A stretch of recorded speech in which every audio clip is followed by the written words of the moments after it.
Mr. Speaker, after 8 years of this Prime Minister, it is clear that he is not worth the cost. He promised Canadians an affordable Thanksgiving, but all they are seeing are longer lines at the food bank. This NDP-Liberal government is throwing off more crumbs than a stale loaf of bread.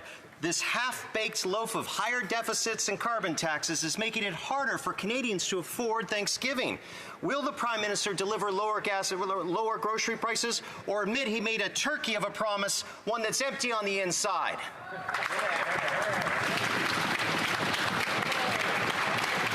L'honorable ministre de la Santé. Mr. Speaker, we can cast our mind back 8 years ago when 2.4 million more Canadians were in poverty, and we can ask what the government of Stephen Harper and the official opposition leader did at that point in time. They didn't do anything. And right now, as the global challenge, and yes, Canada has one of the lowest rates of food inflation in the world, but it's hitting us hard. And their solution: stop taking action on climate change, which is the very thing that is driving that problem, Mr. Speaker. The reality is they would cancel the rebate people would get, and yes, they would attack, as an example, 3.5 million seniors who are going to get dental care. They want to take that away. That's what they're really about. L'honorable député de Elgin, London. Thank you very much. I'm hoping we can get the minister back to the conversation.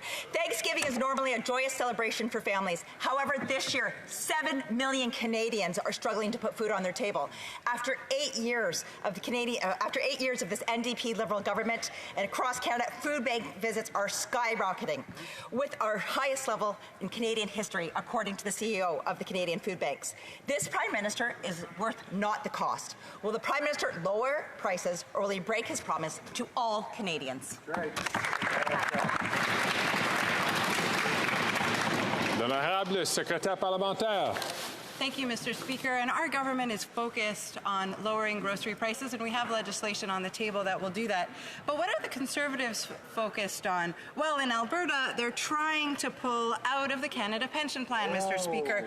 Canadians who have contributed their whole lives to the CPP, seniors who have contributed their whole lives to their pensions, are having the rug pulled out from under them. Mr. Speaker, will the Conservative leader stand up in this House and tell his colleagues to keep their hands off of Canadians' pensions?